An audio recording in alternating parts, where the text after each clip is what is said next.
Hello, very dear audience.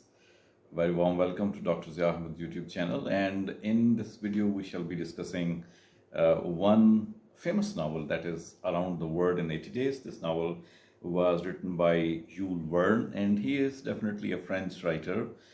But the novel has been written in the legacy of the white man and is 100% post-colonial representation of the white man. When we proceed through the novel, it's very easy to see how the writer is trying to give an edge to the white man in order to let us know what characteristics does a white man possess, and because of which possibly he may be able to go around anything in the world and get success in that way as well. So here is what we shall be discussing the same novel. In this novel, Philleas Fogg, that is the person who is the protagonist of the novel, that person decides to take a round of the world in 80 days only. His friends say that it's very difficult to do so, so the bet is there, and he says that he would prove that he can do so, and it's possible to take a round of the world in 80 days. And let's remember that this is the round of those countries which were conquered by the British Empire at that time, and the rule of the British people was established somehow there, and he's required to go from London up to Egypt, and after that to India, and from India to China, Hong Kong, and Japan, and after that to USA, and ultimately from USA he would be moving towards England. This he wants to do in 80 days. Well, why I say that this novel is a representation of the post-colonial world, that is the world constructed by or developed by, instigated and initiated by the white man. Because here some of the characteristics of Philleas Fogg have been told to us in such a way that he is the one who is brave enough, who is dexterous enough, who is having a lot of knowledge and skill, who remains calm and quiet in the face of difficulties, and who's got the ambition, and he has got the guts to succeed in his ambitions as well. And he performs very well even during the stressing times. Let us see how does it happen. First of all, he hires a servant from France, Passepartout. That servant is also equally dexterous, and he's very clever as well, he's very wise as well, but then he commits stupidities also. But he takes very good care of his English master and is proving himself to be a very faithful person. With these characteristics, he accompanies his master and they reach to Egypt.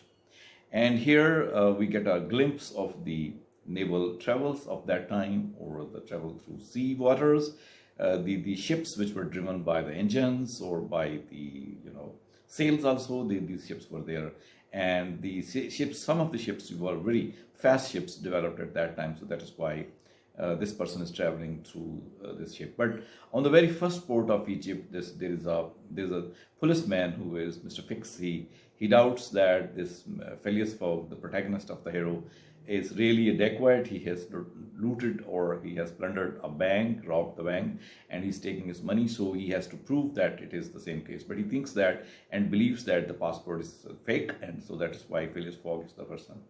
So he follows him without disclosing up to India. When they reach India, here also, in order to arrest Mr. Philleas Fogg, he needs some kind of permit from the British government, which he possibly does not have. He's waiting for that, but then Philleas Fogg continues to travel from India, and he needs to reach to the port of Hong Kong. But for that purpose, when he reaches the center of India, the railway line all of a sudden ends. But the journey does not end here.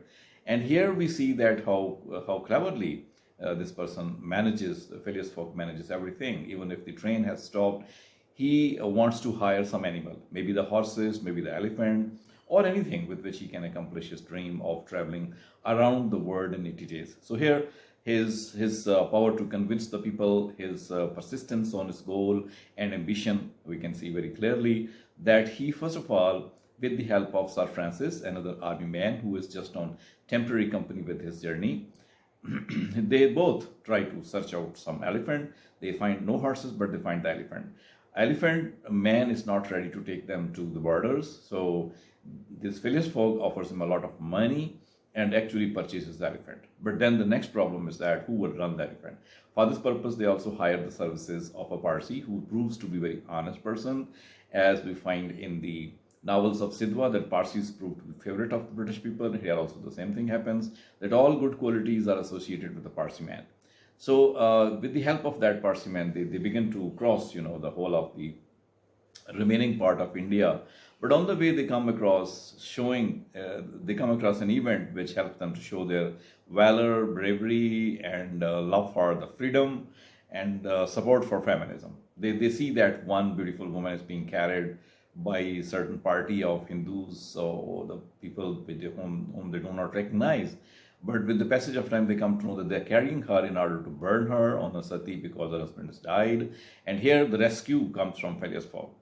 The servant, Pastor Patout, and Phileas Fogg, with the help of Sir Francis and with the help of the elephant driver, all these people very cleverly snatch, we can say cleverly or stealthily snatch the woman and take her and run away, ride on the elephant and take a big speed and ultimately go far, far away from these people. So what happens then? This woman is Auda, and she is the wife of certain Raja. And as the Raja is dead, so she is also to be sacrificed on the pyre of the wood, burning wood. But this is the man who rescues her. So he plays the role, Phileas Fogg, as a white man, as a British person, plays the role of saving of the women from the clutches of the brown men. A brown woman is saved by him. So when they make the next journey, they come across the court and the police people at the border, and it's very difficult for him to cross. And unless he buys his freedom with the money, and then they proceed towards Hong Kong. Here also a number of events take place, but then he persists on his journey. From Hong Kong, they need to go to Japan, but here Mr. Fix plays a game that he puts Mr. Passepartout to sleep and does not convey the information that when the ship is leaving. So Passepartout leaves on a ship to Japan without knowing where his master is. On the way, he comes to know all these things, but then he has reached Japan. Back on the front of the Hong Kong, this is Phileas Fogg and Auda. Both of these people wait for some time, then hire another ship, and very much difficulties they face on the way, but ultimately they are to reach Japan. As soon as Passepartout reaches there, here the good qualities of the French people also come forward, that he seeks a job for him because he's got no money with him. He sells his coat, his dress, and eats sometime, but then again there's no money. And then he remembers that he is capable of jumping, dancing in the circus. So he goes and gets hired by the owner of the circus so that he can get some money. And fortunately, he is able to discover his own master who is sitting among the audience. And there they meet each other ultimately. So that's the game of chance. And in that way, Phileas Fogg and Passepartout meet once again in Japan, and ultimately they start for America. They reach the American port, and there again they have to travel on a train. And this journey of the train not only provides us the glimpse of the invention of the train and the engine, the fastness of the American trains, but also the problems and the troubles associated with that. And how does Phileas Fogg deal with these troubles? That makes him again a brave person, a very persistent person, a very peaceful, patient person. The train is attacked by the people, and as a result, the train is looted by the people as well. And in one of the incidents, the train is not only looted, but also Passepartout is abducted by these people. So Phileas Fogg goes behind that, and with the help of certain people, is able to rescue him. So he loves the servant as a very good quality of him, and so he brings him back also as a kind of asset he's possessing, and he needs to take care of that. So he shows his all bravery, all courage, or everything like that. On the way, he has to fight certain people as well. For example, there is one captain who is all the time in his way, but then Phileas Fogg says that he would like to have the fight with him. When he comes back to America once again, the duel will take place. However, another very beautiful incident happens, that they lose the trains, unable to reach on the goal, and they therefore travel on a sledge, which is able to move very fast on the snow.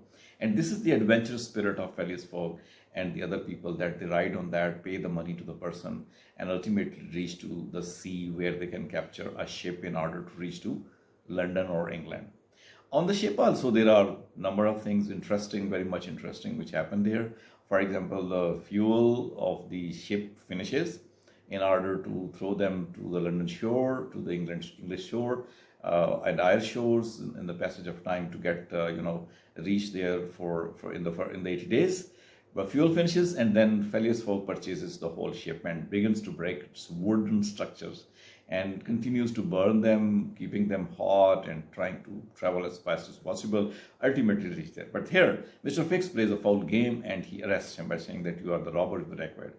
So apparently his goal of reaching back in 80 days seemingly fails, but he is wrong in his calculation, which is revealed later on. And that calculation shows that he has actually reached 1 day ahead. Phileas Fogg proves to be the true man, not a robber, so he is given freedom and ultimately reaches there, marries Oda. But meanwhile, the servant discovers that he has found that they are 1 day ahead instead of getting late. So he wins his bet of traveling in 80 days, wins back his money as well, wins back a beautiful bride, and the confidence of the servant as well. So the whole novel goes to prove the white man's characteristics, that he is adventurous, he is patient, he is not angry most of the time, he's powerful, he's courageous, he's brave, he's rescuer of the women, and he can do anything like that. So the book is clearly written in order to show these characteristics of the white people. So that is the true representation, of the post-colonial nature of literature being written by the British and French people during their colonial times. So thank you for watching. Hope to see you again. Do not fail to hit the subscribe and like button if you like it and get benefit out of that. Thank you. See you next time.